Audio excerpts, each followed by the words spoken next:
The heart of man, like the Bible says, is desperately wicked, honestly.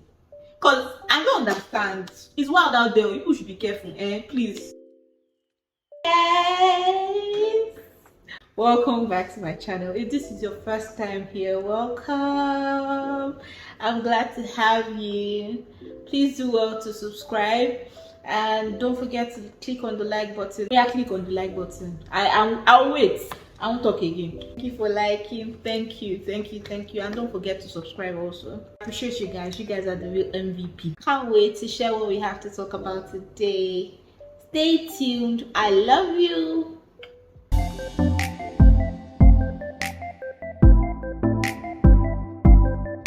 Again, I've forgotten my introduction. My name is Abigail David Aja and I am excited to have you here. Today we'll be talking about scam artists. I said it. We'll be talking about scam artists that call themselves vendors. We all know them. We've all experienced them in one way or the other. Even if it's not you personally because you get too much sense. Your family members have experienced them. Somebody you know has experienced a scam artist that call themselves vendors, or vendors that promise what they cannot deliver. So enjoy. So I feel like I need to define this for you guys. Let me just put it out there. There are actually two types of scammers that we'll be talking about in this video. In short, it might be more than the two. What we are talking about today are two types of scammers. Number one, the ones that are marketing stuff that they cannot provide. Stuff that they don't even know. They don't even have the slightest idea how to make those things. They just know how to market it. And then you give them your money and they run. Like them that will be promising you, if you bring 500, we'll give you 1 million. Those kind of scam. So there are those ones, and then two, the scammers that feel like they are advertising what they can do. They think, and that is the emphasis. They think that they can do what they're advertising, but when you now give them money, premium tiers, because they cannot deliver. You and I know that thing they will give you is not what you asked for. So those are the two types. So keep that in mind while watching this video. Meanwhile, while we're at it, it's not just vendors that are scammers. Clients can also be scammers too. Yes, your faith, me. Even if I'm not your faith, let's just set it. Me, I've been scammed by clients before. In short, that matter story for another day. So in this one, let's just focus on vendors. So if you're like me, who has always thought that you are too smart, you get too much sense, somebody cannot scam you. My darlings, that's what I thought too, until hunger came and all the common sense I had went out the window, because hunger is no respecter of person. Hunger is no respecter of persons. Okay, so don't forget that when you are watching this video, it does not care. So you can make mistakes, and that's the same way you can make mistakes for different things. I asked a few people if they've been scammed before. The comments I saw, guys, it shocked me. The heart of man, like the Bible says, is desperately wicked, honestly. Because I don't understand. It's wild out there. People should be careful, please. Even if you don't want to take care of my tips, be careful, Biko. Thank you.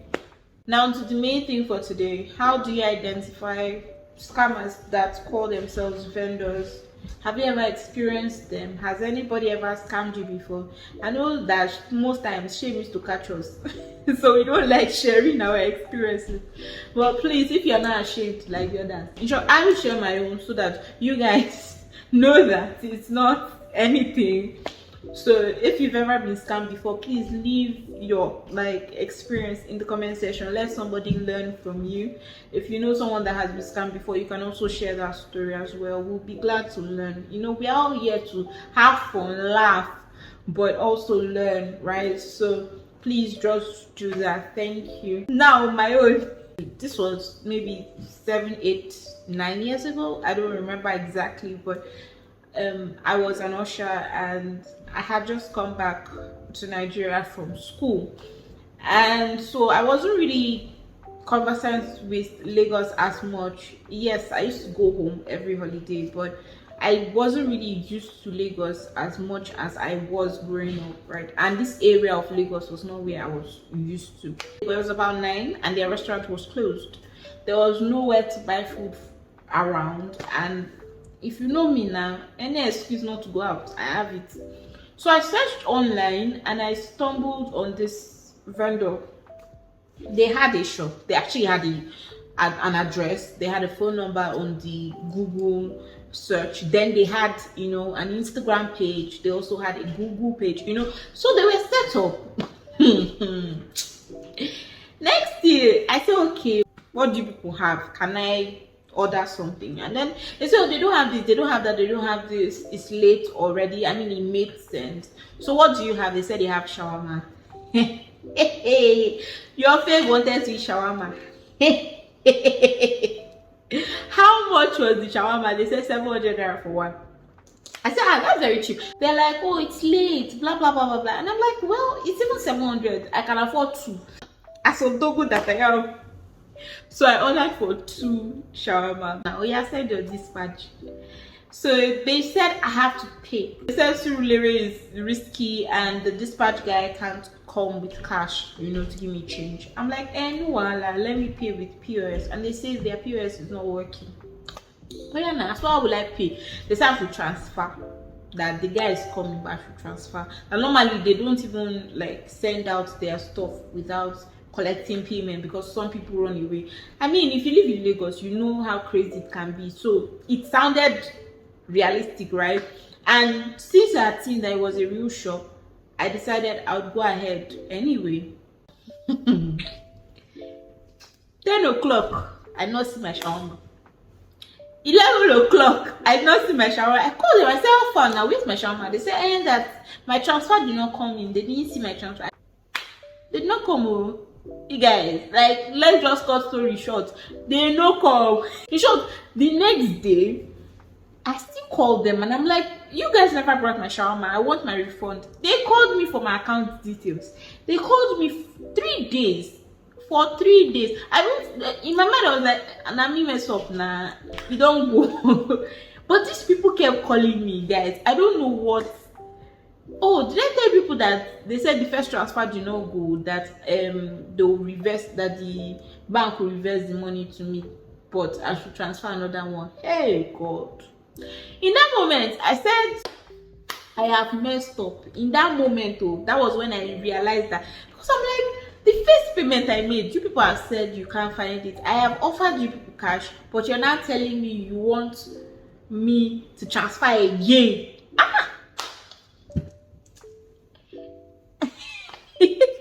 I couldn't even tell this story till like maybe, I don't even know, 1 year after that. I was so embarrassed. I was like, how did they scam me, you know? And I along the line saw the shop. What happened was that the number that was on their page on Google, somebody had edited it and made it their personal number. So it was a real shop, but the number was edited. Guys, everything used to happen. I mean, you think that because of that experience I'll never buy from online vendors, but na lie, I get coconut head. They will not stop me. My money that went, you people have laughed at me, it's fine, it's okay.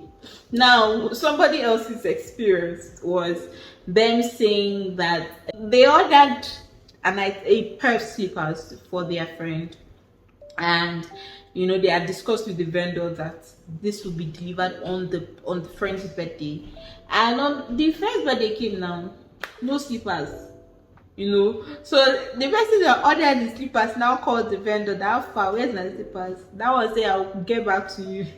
The whole day finished, no slippers, guys, no slippers. So oh yeah, now okay, so since I've not seen my slippers, what's going to happen?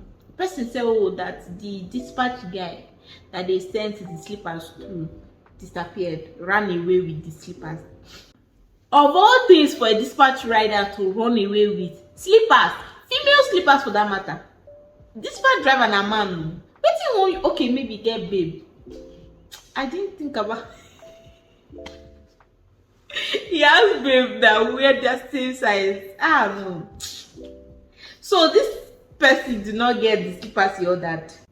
He did not get refund. She said that this bad guy ran away, so she too is her own loss. How will take be your loss? I think that's different experiences, because you people need to know that it's not all the time that the vendors don't exist. Sometimes they are real vendors. Sometimes they actually even offer the service that they claim, that they are offering, but they are not just legit. I don't know if that makes any sense. So I can actually say I make cake. Have you ever seen those cakes that look like rocks that if you throw it on somebody's head, the person will fall? I can be that kind of baker. And then you will now make an order from me. I'm very cheap now. You know someone cheaper. So I will do it. No. Sorry, I'm a baker. I cannot use that example. Well, you order from the person that said that they can make cake, and they can do it cheaper than Sweets by Girl. Yes, that's why not it come from. Anyway, so you now order cake from the person that said they can do it better than Sweets by Girl, and it's going to be cheaper. And when it comes, it's rock. And that one too is also scam, because they sold you pictures that they don't even know who made it. Anyway, narration number 3. She said that she met somebody on Clubhouse and they started talking and they became friends. Well, they became acquaintances, and this person now introduced her to her business. Of course, she had the girl's number, so her WhatsApp was the WhatsApp business for that number that the girl gave her. She makes small chops, she makes cakes. So this person now decides to go ahead, to market her business to my friend. And my friend is like, oh, I don't really need your services right now. I have friends that offer the same service that you offer. And she's like, oh, please just patronize me at all. And she's like, okay, no worry. This was probably in October last year. And then my friend is like, you know what? My birthday is next year, January. If you can remind me, I would patronize you. Now, obviously, my friend said this to get rid of her. Like, I don't want to buy, right? But guys, guess what? She saved that girl's birthday date. 1 week. 1 week to the birthday. She sent reminder. How far now? Don't you want to buy the small chops and cake again? My friend said, okay. You know what? Since you remembered, you set reminder, you're a serious businesswoman. She decided to order a box of 24 cupcakes for her birthday, to be shared with her colleagues in the office. Okay, so she told her what to write. She told her the color of the icing and everything. This person goes ahead, sends samples of what she has made and what the birthday cupcakes can look like. And she's like, okay, that's fine, that looks good. Then this person comes back and is like, you know what, I'll be traveling for my mom's funeral, so I won't be around to deliver on the day of your birthday, but I would make your cake ahead of my trip and give to my friend. Now this is to explain probably why she will not be available, right? So my friend said no problem, so she sent the deposit.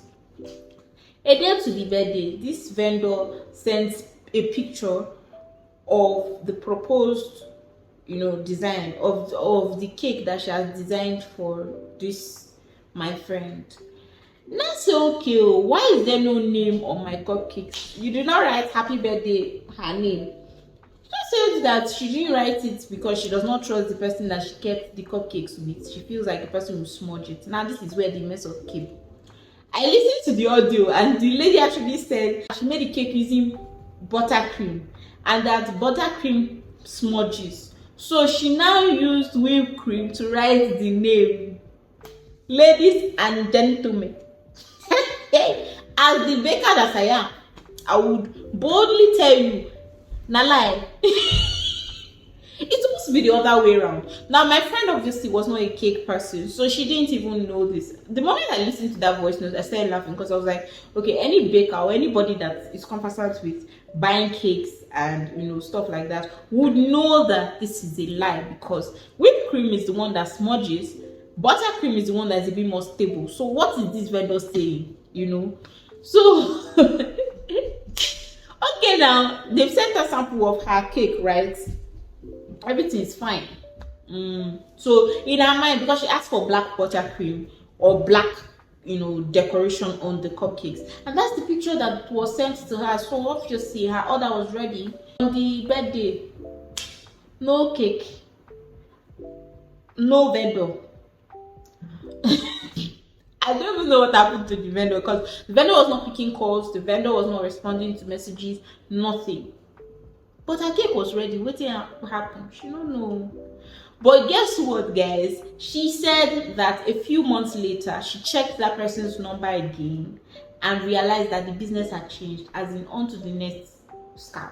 Guys, people have set up WhatsApp business pages for scam, and you, that's a legit vendor, does not have WhatsApp business page.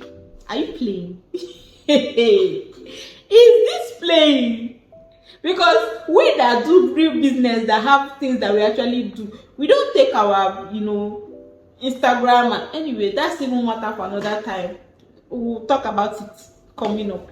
Finally, in conclusion, please note that not all scam vendors are unintentional. Matter of fact, I feel like they are some of the most intentional set of people.